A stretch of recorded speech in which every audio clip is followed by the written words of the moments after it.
So I don't know if it's too bright in here. Can you see this okay? You're okay with this? All right, so we're going to start with some basics, right? So let's talk a little bit about marketing, and then we're going to just kind of give some examples of the role marketing plays in the firm, some trends that are happening or that happen in marketing. And this is very general, for the most part. And then we'll look at some applications. We're going to talk about value and some things like that. We'll just see how much we can get through tonight, okay? All right, but the AMA, the American Marketing Association, they're a professional organization. They're international. It's not just American. But they do a good job at defining, describing different elements in the field of the one of which is the definition for marketing. What is marketing? And so it's a short definition. Here it is. I have lots of color up there. And there's 4 or so pretty significant concepts that are developed in this area, or in this definition. So first and foremost, think that marketing is a set of activities, or an activity, a set of institutions or processes. So it's like a function. We've talked about functions already, different roles that groups or departments play within a firm.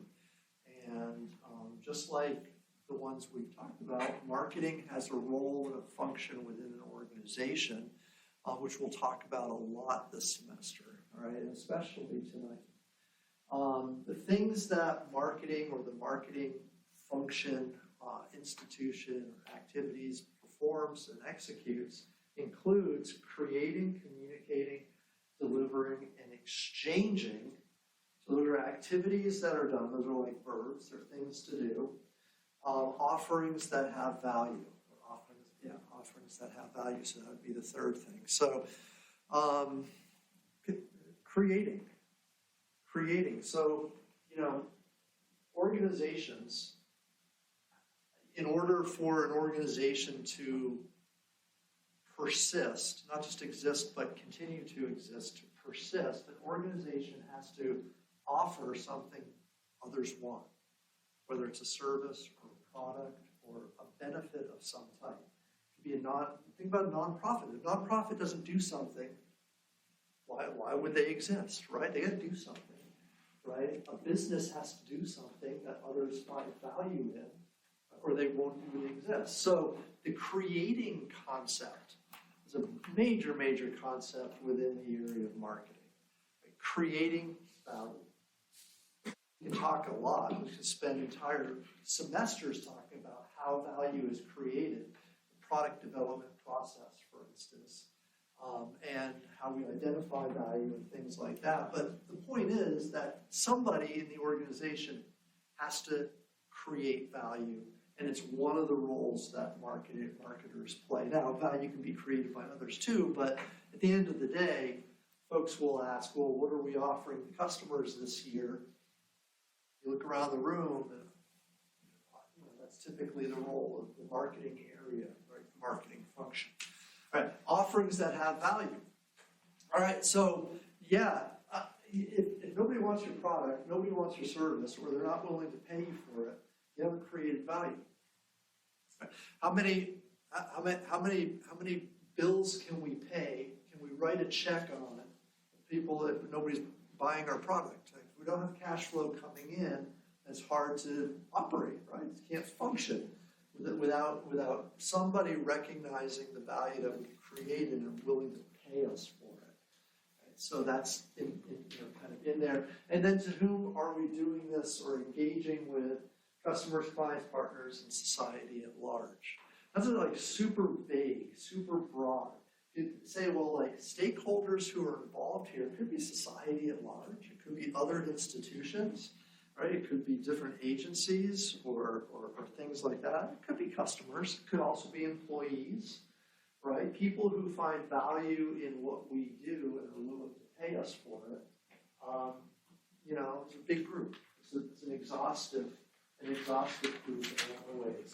So this is what marketing does. This is kind of the broad opening definition of its role within organizations. And we're going to talk about some of these things kind of as we get going and mention this a little bit more.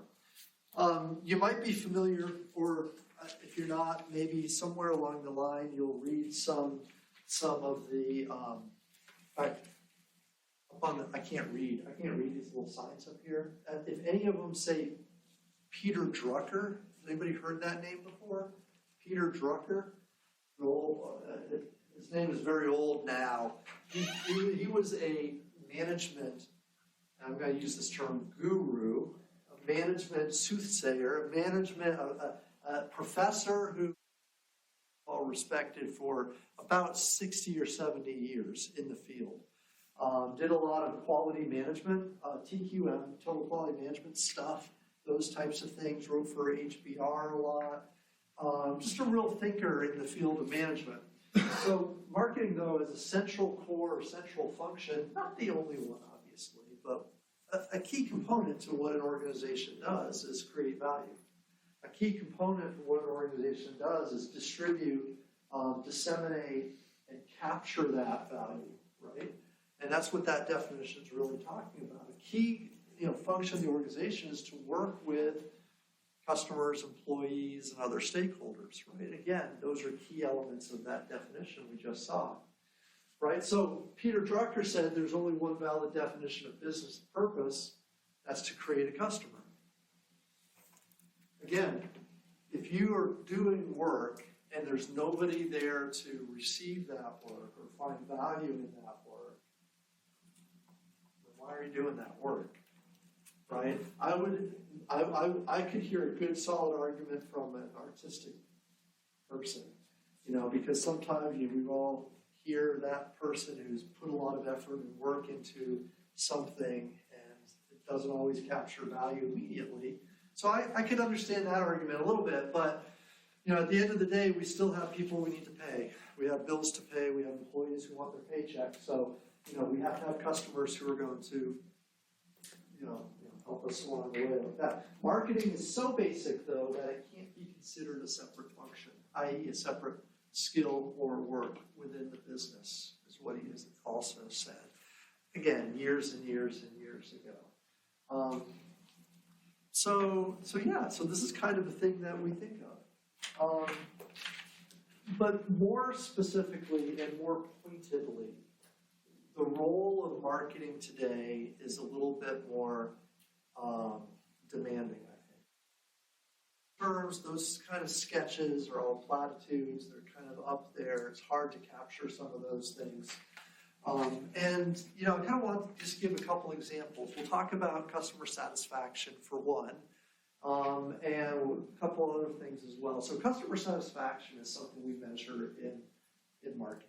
In marketing, we measure a lot of things. We have literally thousands of metrics that we measure and we monitor and we track and we forecast with, right?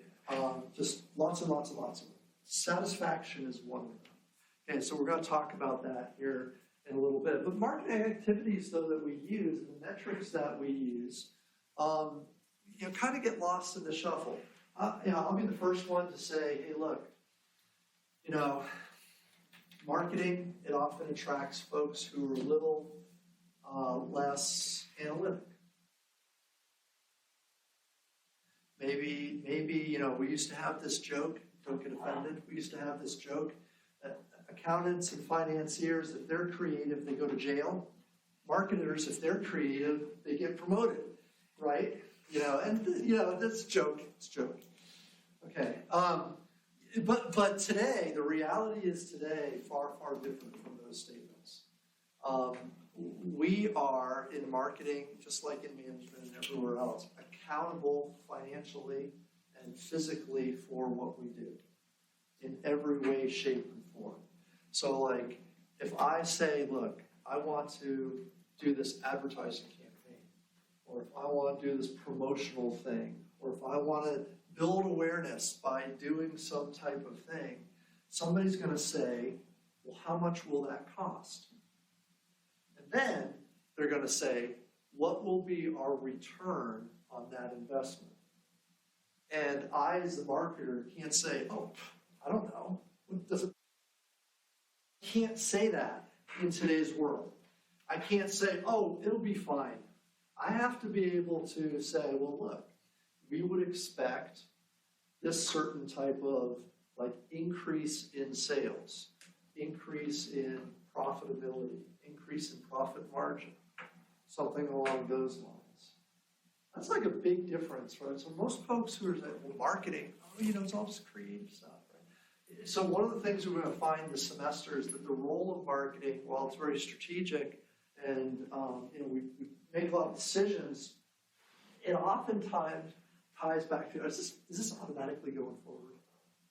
So I think it is.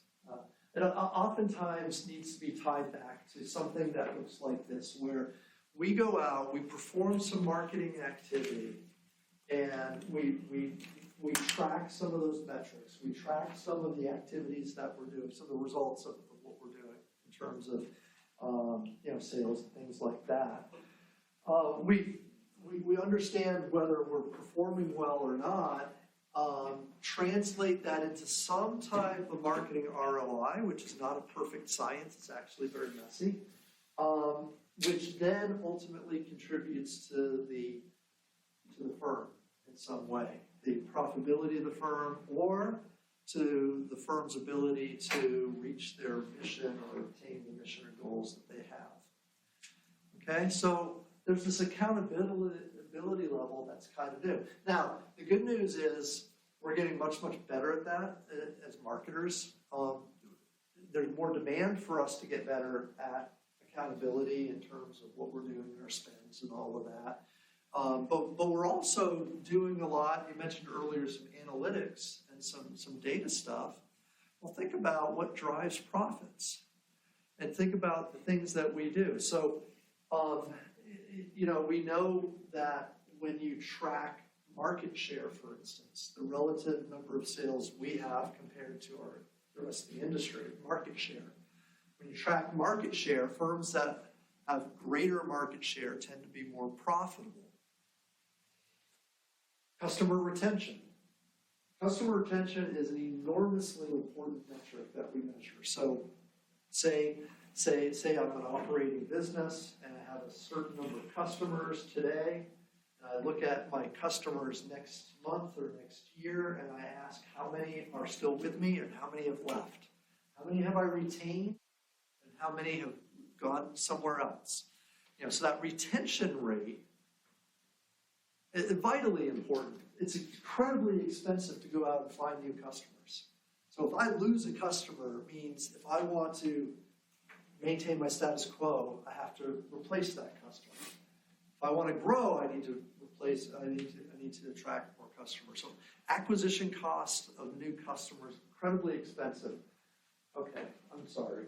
This is not supposed to be forwarding like that. Okay, I'll just have to pay attention, I guess. Sorry. It's on a timer. Or speak faster. I'll speak faster. That'll work. So you can see these tracks. Service quality, the better service, the better quality that we do, better it is. Marketing ROI, again, these all track. But this kind of makes sense, right? You kind of think about that, but take this now and think about, well, this is a function who's doing a bunch of activities. We're going to put some metrics on it, and those metrics are going to interact and interweave and impact all the other functions in the organization.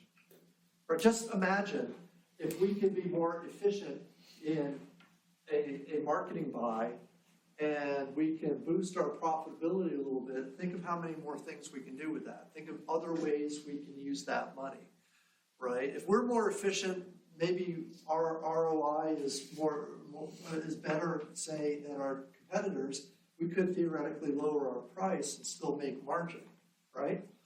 There are all kinds of good things that can happen like that, and that affects the whole organization. And here's another example, and this is not from our text, but from another source that just kind of says, well, look, when we look at the health of the organization, we look at the impact of the different functions in space, we have on the left a bunch of metrics that we call probably traditional metrics that you'd look at in an organization to kind of track the health of the firm, right? To indicate kind of things that are going well, in terms of, we have shareholder metrics, which deal with our stock and such, asset metrics, expenses, of course. We have marketing sales, MSEs up there as well. But then over here, we have marketing metrics too. And I'm not saying this picture depicts them as sort of equal. I don't know that I'd go quite that far. But they're in the same, they're in the same realm as being important things that we look at, right? So what is the role of marketing in the firm? No doubt, understand the customer. No doubt, kind of build a brand, build an image, amplify our message, build awareness for us, all those types of things. But to be in the C-suite, to be the chief marketing officer, this is what you need to be able to bring to the table. This is where marketing is today. It's the financial, physical justification of what we're doing towards the goals of the organization itself, the financial impact that it has. All right, so so we'll talk about satisfaction just a little bit. Again, we'll kind of move off of this here in a moment. I'm not sure how we're doing on time, but we'll get to things. We'll get to things eventually, I guess. Right, so again, we talk about retention, talk about satisfied customers and loyalty and things like that. If you underwhelm your customer, if you underwhelm, you say overstate and underdeliver your product and your value of your product, bad things are going to happen. I could tell you this is going to be the greatest thing in the world. If I don't deliver on that, you're not going to be happy, right? If, for instance, I charge you a price and the benefits that you receive don't seem to match that price, you're not going to be happy. If my product is supposed to do X, Y, Z, and it only does X and Y, and it doesn't do Z, you're not going to be happy. So are you going to stay with me? Are you going to continue with my product? No, you're not. And this is kind of like this cycle, right? So sales slump. So we can run into some issues where customers don't come back. Excessive customer turnover, right? Well, I have to pump more money into this. I have to go out and acquire new customers. So my MSEs, my marketing and sales expenses go up. I have below average profits. Okay, look, let's all be, our profits are a little lower this month, this quarter. Those stakeholders start looking around saying, hey, what's going on? Pressure builds, right? It doesn't take long for pressure to build. Right, especially today. It's one of these issues, we have a time compression issue today where we very rarely take long-term perspectives as people, right? It's not this today, better be done this week. We don't have a month, quarter, yearly perspective as much as we used to. So that puts short-term pressure on performance, which makes us make some bad decisions, right? It makes us pay more and bad things happen, right? So, I'm not saying that that's what leads to ultimately to bad decisions, but unsatisfied customers leave. Now, flip that over and say overwhelming your customer. We have a serious, solid, strong focus on who the customer is, what they want, delivering value to them, understanding our competitive position.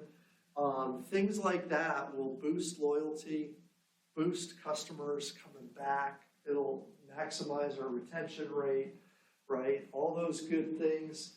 Remember, for every customer we keep, we don't have to go out and acquire a new one. Also, keep this in mind, for every customer we keep, every customer who's happy with us, they go out and tell others. So acquiring new customers actually becomes cheaper for us. Our cost to acquire, acquisition cost, goes down when we have happy customers, right? So think about that cycle. Instead of a spiral, we're doing it like an upward spiral, right? By having happy customers. And I think we'd agree that one of the things marketing, one one of the responsibilities I think that we have that lies on the shoulders of this function is to keep happy customers. Keep customers happy. Find ways to keep customers satisfied, right? If we're able to do that, we make our friends across the hall happy because our profit margins are up, right? If we're reducing costs and customers are spending more, well, that's just beautiful, right? That's what we want to do. That's the whole goal here. Long-term strategic planning can take place, and it increases value of our stakeholders, and we're happy, right? Things are good. So this is like the integration of marketing. Kind of just one example for one metric. Again, we kind of look at this scale on the left where we say, look, how satisfied are you? How satisfied are you as a customer? And data suggests very strongly, as you can imagine, that the more satisfied customers are, the more profitable firms are. Firms with more satisfied customers tend to be more profitable than firms with unsatisfied customers. But that's kind of common sense, though, right? Wouldn't that make sense? That seems kind of reasonable to suggest. Again, if we look at some kind of messy data here, or a table with data in it, on the left, we continue to have this sort of scale of satisfaction. So I could do a survey, I could create a 5 or 6 point satisfaction scale, people could fill it out, not unlike a rating on Yelp or something like that, without all the noise in it. And one of the things that you'll find is that the individual customers who are satisfied and very satisfied represent a very large proportion, a disproportionately large percentage of profits for the organization. So we have this distribution where we have on this survey, certain percentage mentioned that they were satisfied, certain percentage that they were very satisfied, and you can kind of see that, and they turned it into an index. The CSI is a customer satisfaction index. That's the term that's used there in that second column. So it's indexed at 100. That's why it caps out here. But we look at this, the profit margin that results from satisfied customers, and it's going to be higher. We're not spending more. Look, if you're happy with the business, if you're satisfied, that business doesn't have to spend as much money on you to service you, right? They don't have to use coupons to get your business. They don't have to do discounts to get your business. They don't have to do advertisements directed to you to get your business. They don't have to spin their wheels doing customer service, like resolving complaints and things like that, to keep you happy. This is like one of these oddities here. The happier the customer is, the less money we spend on them, and the more money they spend with us. Therefore, they're more profitable, right? So there's like this, you see it at the very end here. One of these things we'll talk about later on in the term is customer lifetime value. Calculate customer lifetime value. It's kind of like a future cash flow a little bit. And some customers are negative. Their customer lifetime value is negative. They cost us more than we make on them.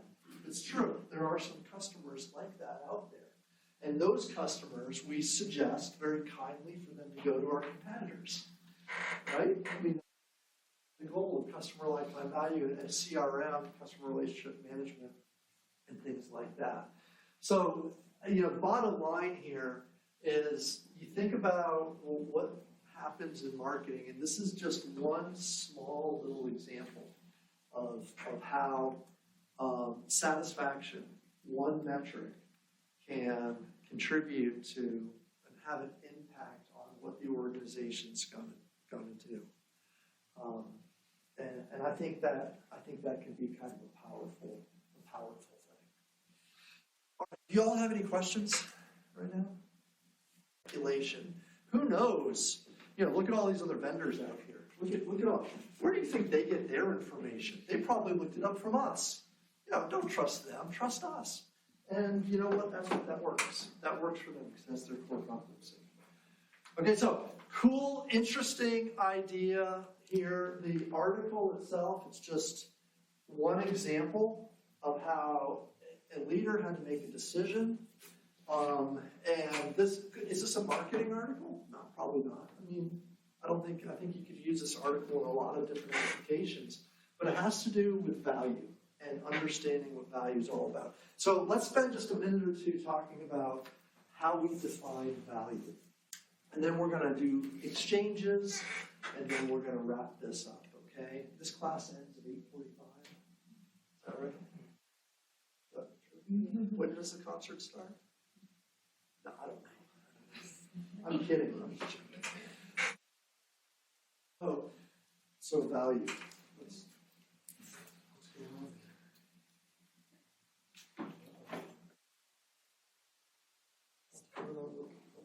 there? Okay, we're going to look at value from three perspectives, all right? Because it is, again, a key issue that we deal with. From a customer's perspective, we define value as a ratio of what you receive to what you give up.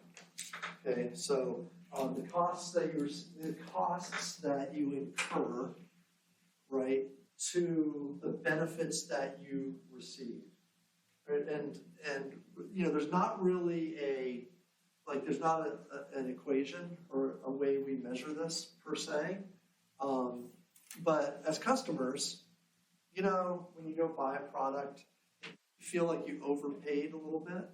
It means like you don't feel you got as much benefit as you should have for what you gave up. Does that make sense?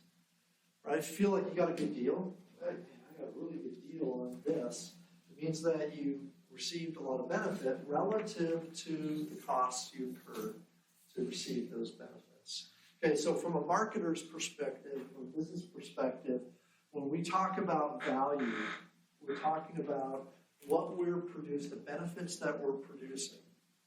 Okay. From a customer's perspective, they take into account how much it costs them to acquire those benefits relative and in comparison to other companies out there or other offerings out there as well. Well, we'll get back to that a little bit when we talk about an exchange. So you'll hear this term value proposition. That's a key term in marketing. Value proposition and all the benefits that a customer receives and all the elements that they come in contact with in relation to our product. So they hear messaging, they hear tutorials, they look at our product, they see it's delivered to them, there's somebody helping them with the product. All of those ancillary services that you might receive from a product, those are all together as benefits. Those are all bundled together as what we would call the value proposition. The brand image, the institutional history. If you buy a product because they do something good for the environment, that thing they're doing good to the environment is part of the value proposition. Right? When you buy a pair of Nikes, that swoosh, that emblem that's on the side of those shoes is part of the value proposition. Right? So anything that comes in contact with the brand are perceived as potential benefits. And they have subsequent costs that get deferred or defrayed through the price that you pay at the register. Okay, so just keep that in mind. And, just use it as a rule of thumb. When you talk about a customer, you talk about how they value something, it's got to be this kind of balancing act, this ratio. All right, when we talk about the firm, value has a slightly different meaning. Let's go on the firm. Because when we start talking about value, we talk about what the customer is going to pay relative to what they receive. So it's the same kind of idea, only flip-flopped. And when we use the word benefits, when the customer says, I'm getting a whole bunch of benefits, the firm says, we're incurring a whole bunch of cost. Because every benefit you received cost us something, right? Every benefit, our brand, our image, all the components of the product, the advertising, everything we did to get you the product, we paid for it in some way, shape, or form, right? So think about value from the firm's perspective. It's a cost compared to the revenue that is brought in based on the price that we charge. So you've got this give and pull and take type of relationship between the customer and the firm. The customer's always wanting to, find more benefits, reduce their costs. They want to improve that ratio, right, to get more value. While the firm, they want to get more, revenue from. They want not necessarily a higher price, but buy more often, or for us to lower our costs and provide still excellent benefits. Isn't that the best of both worlds? If you can still provide benefits but lower your costs, that's the best of everything, right? Because that improves our value. We have a term called customer lifetime value. I already mentioned it once before. It's up here again. But it truly links customers' willingness to pay and their retention and longevity of a customer to how profitable we are over long periods of time. And certainly, as we think about value, we extend this concept inside the firm to think about what we do well and what our distinctive capabilities are. Okay, we're going to make these linkages later on in the term, but the idea is, with Encyclopedia Britannica, what they do well isn't making books. What they do well is identifying and capturing true information. That's their distinctive capability. That's what they.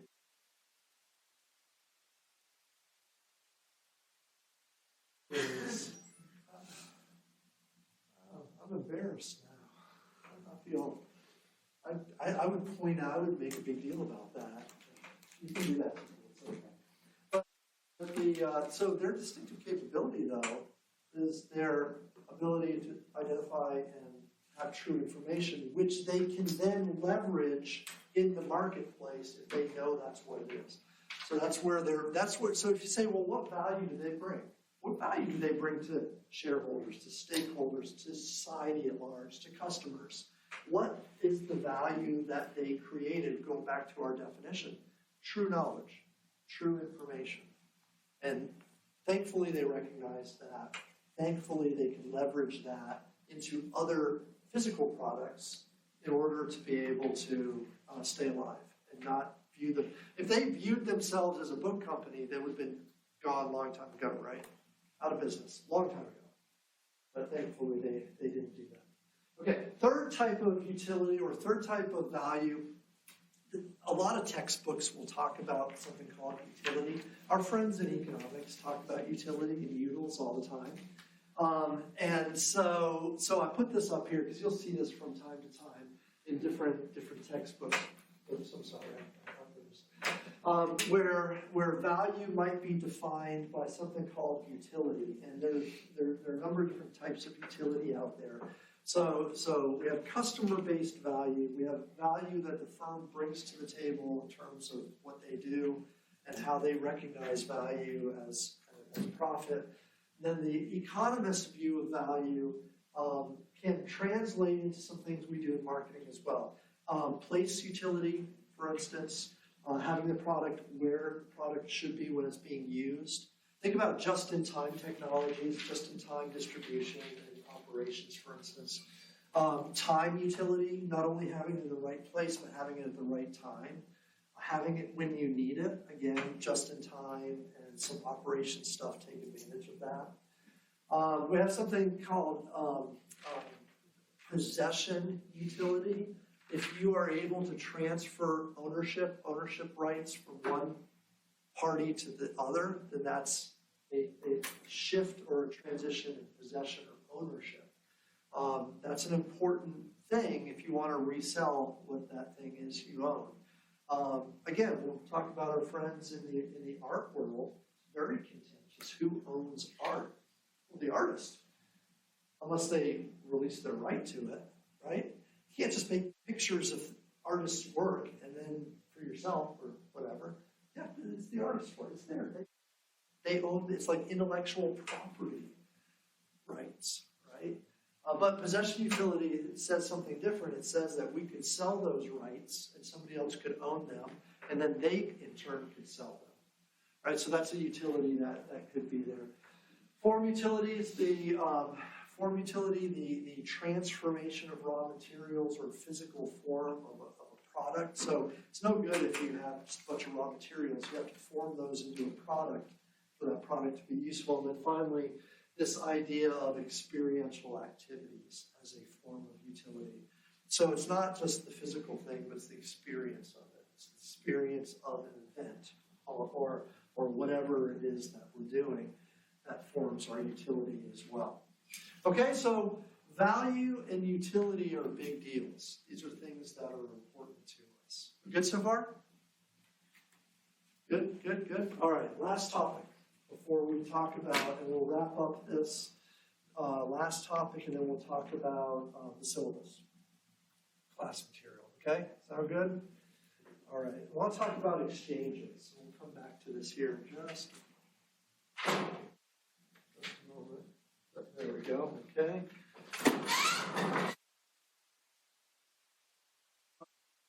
Exchanges are important. It's in the definition of the marketing definition we saw earlier.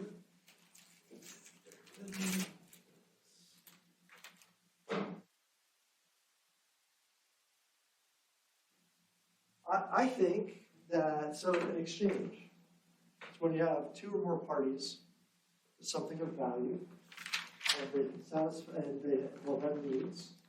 They have something of value, they have needs, and each party can satisfy the other party's needs. Okay? So in exchange theory, we are going to do a couple different things. First of all, we're going to have in the middle here, we're going to have an exchange. Okay? And we're going to have two or more parties come to this exchange. We're going to have customers,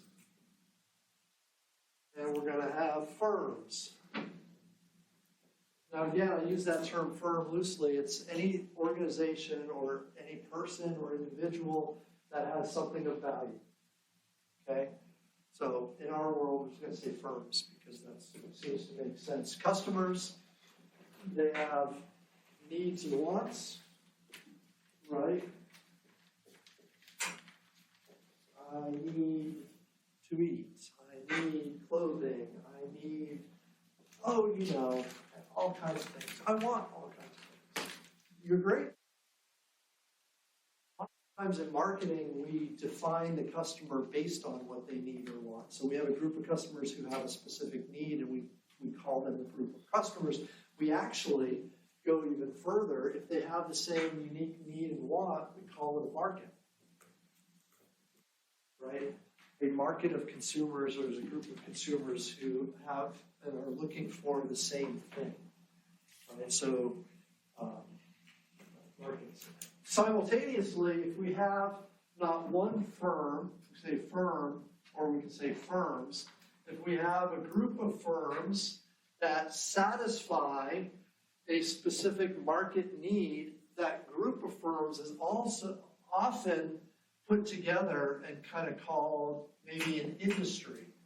And that may be a very loose term and maybe not 100%, kind of on spot, but it is mostly, right? So a group of firms that perform the same value or benefit to the market or the marketplace, it's going to be industry. We have an industry, we have a market, we have firms, we have customers. If customers have needs and wants, remember you have to have two or more parties. They have to both have something that they need. What do firms need or want? Money.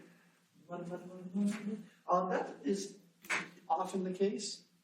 We often say they need money or want money. That's not always the case. If your organization's a nonprofit, you want money so that you can do something else to fulfill a purpose. But you may also, whether you're of nonprofit or profit, you may want affirmation in the marketplace. You may want people to talk about you. You may want to build awareness. There are lots of things you may want in addition to money, right? Money pays the bills, but there are other things that we look for in the marketplace as well, but money usually wins the day. Make sense? Okay, now, remember, customer comes to the marketplace with money. The firms come to the marketplace with their value proposition. Right? And this is an exchange. We might also call this simply a marketplace. Now you remember, like, back you read about it. Or maybe you visited a marketplace where you go and exchange goods, you barter, you go to the mall. Mall's a marketplace, right? We can have online malls, market spaces, right? You get all these retail stores, Walmart, whatever, right? You go all over the world and find marketplaces with various levels of sophistication. But at the marketplace, we want to make an exchange between customers, firms, for value propositions and dollars. Does that make sense? This is all kind of a big field called exchange theory. All these components are kind of working together. This setup, what we have here, has literally been happening for thousands and thousands and thousands of years without change. And it continues. It drives a market-based economy. If this doesn't happen, market-based economies don't work to a great extent. Okay? Now, this customer, when they look at the marketplace, remember, they're looking at this term called value.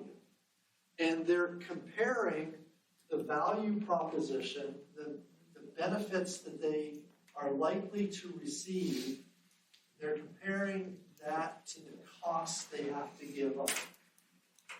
Right? That's what we do. We go to the marketplace, we look at what's offered. Hey, what's available today? What's on sale?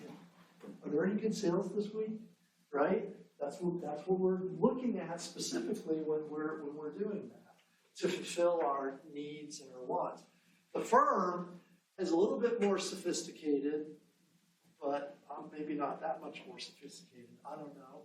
They're looking at the value proposition they're offering, and very specifically the costs that they have incurred to produce that value proposition, and the price that's been set. I don't know if that's large enough for you to see. The price they've set in the market, or the price that has been set in the marketplace, in order to, kind of see if their profit is going to be sufficient enough. Will their profit margin be large enough? Is this something that they want to do, continue to do, and so forth? Does that make sense? So just like the customer is looking at this marketplace to receive this value, firms are very carefully analyzing the marketplace and the customers who are in it to see what this is going to be, to see if this is going to work for them, right? And if this is not sufficiently large for their palate, they may need to increase their price, which means they may need to identify different customers, right? Because some customers won't pay that new price, but other customers might. Or they might consider adapting or manipulating or changing their value proposition in such a way that they're able to lower costs. Now, this isn't that challenging. What if I want to lower costs? And let's say I find a new distributor who will distribute my product for less price. That's a way I could lower costs. Theoretically, I suppose I could use cheaper raw materials. I could lower costs. I could have some new process innovation that creates more efficiency, so I produce the product more efficiently, which lowers costs.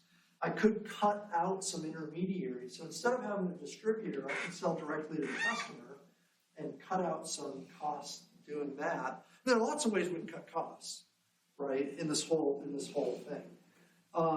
So that's something that we obviously look very, very, very carefully into, try to understand exactly what we want to do. Now, the last thing that I will bring into this, because this is a marketing class, is a little bit of an extension that, and maybe I should have mentioned this a little earlier, but we've got this thing called value, and this value, kind of extending that economic value kind of thing, say like distribution,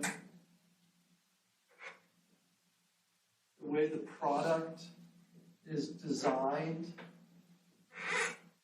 and constructed, distribution, the place it's located, the time it's located, like did it deliver to you on time? Is it where you want it? Things like that. The things like the promotion of it, all those things have costs, but they all drive this value to some extent as well. And these are all things that we do specifically in marketing. Okay, so like the last thing that I usually like to lead on is, well, okay, who does all this? Who makes markets work? Whose role is it in the firm to ensure that an exchange happens? Management. What? Management. Oh, marketing managers. Management. But more specifically, like, who's taking the sale here? Who's defining this value? Who is analyzing the customer to determine whether they will find this value acceptable or not? To a great degree, to a lot of degrees, a lot of that responsibility falls on the marketing, kind of function as a whole. I'm sorry, it's like controlling, because you got profit loss analysis come from like accounting, and you see like how much you put in for how much you sell, Yeah, and you see the demand of the market. You know what? You're 100% right. You're absolutely right. So, what I'm saying, or what I'm suggesting, is that this doesn't just fall on the accountants and those functional areas. Do they have, a lot of like oversight in that? Absolutely, and they should, right? Right. But at the end of the day, if our customers aren't willing to pay that price, does it matter? At the end of the day, you can say whatever you want. What we have to do, and things have to match, and we need to hit an ROI, and we have to have a profit margin. Okay, fantastic. But if we don't have the customer to do that, then we may have to, from a managerial perspective, shift positions and find new creative ways to do things. All right, so I would argue that the exchange incorporates a lot of what we do in the marketing space. And we're talking about a lot of these things this semester. A lot of the things we look at this board, we'll talk about. Like for instance, we're not the only ones who bring a value proposition to the marketplace. We have to do competitive analysis, for instance. These are not just one market. There might be multiple markets, so multiple groups of consumers might be coming in here, and we call those market segments. Maybe this market segment, maybe this group of consumers, maybe they're not very profitable. So maybe I need to find a different group of consumers, right? That's fair. We can do that. But somebody has to make that decision. Somebody has to do the analysis. Somebody has to figure this out, right? and it's got to be somebody. It's got to be some function. And I think that's actually really solid takeaway to kind of wrap up some of this, is that, in today's, business and organization, it's very interdependent. Like the roles and the structure kind of one area absolutely impacts the others, right? And that's, I think, a big takeaway, something to think about, especially as you're getting your MBA, right? This is just one marketing class. You've got classes in all kinds of other things, which is exciting, right? You learn about the entire firm, the whole organization, and you specifically learn a lot about what you're going to do your work in. But being able to see the bigger picture is also sometimes very, very helpful as well. All right, last two things we're going to talk about, because I need to make sure you have these. Hopefully I can get this. There we go. There are 5 requirements. Now, on Moodle, there's a paper, it's an academic paper, and it's kind of an optional read if you want. It is based on, it's an exchange paper. It talks about exchanges. It's actually really a great paper that kind of lays a lot of this out. It happens to be from the marketing discipline. And to a great degree, a lot of things we do in marketing are extensions of econ. So you'll see a lot of econ stuff, kind of throughout. 5 requirements for exchanges to function properly. And remember, we're talking about market-based economies that rely on exchanges that happen. 2 or more parties, right, each need to have unmet needs. They also each need to be able to satisfy the other party's unmet needs. Okay, so that kind of has to happen. Each party has to have something of value to the others. Each party is capable of communicating and delivering their value. Okay, so we have to be able to communicate. We have to be able to deliver product or service. Right? Make sense? Each party is free to accept or reject the other party's offer. Super important. Super important. So if if I can't refuse your offer, then that's really not a market, a free market that we think of. Now, does that happen all the time? Are there some exceptions to the rule? Of course, there are. We have structured legal monopolies, for instance, which people have to participate in from time to time. And we would say that violates the concept of exchange. Right? But by and large, for exchange to happen, it has to happen this way. The last one there is, and this is tough to know in advance, right? Each party has to have a sense and have confirmed that they're better off after the exchange than they were before. Again, if you're the customer and you look at that ratio of benefits to costs, how often are you going to continue to buy a product where you always feel like you're paying more than what you're getting? Right? If you're a firm, think about it from the firm's perspective. You go out, you go to the exchange, and you lose money. Your costs are greater than the price you're charging. You're not going to do that. Will keep you in business. So you've got to be better off after the exchange than before the exchange, or you're not going to continue to do business and things, and the marketplace will fall apart. Right? The market itself will kind of fade away. It won't work. Does that make sense? Cool. All right. So last thing is there are some additional facilitators of marketplaces. Now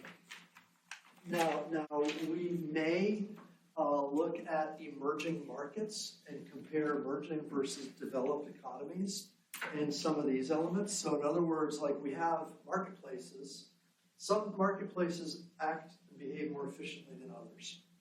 Right? We are here where we know what a store is, we know what tender is, we know how to do exchanges very well.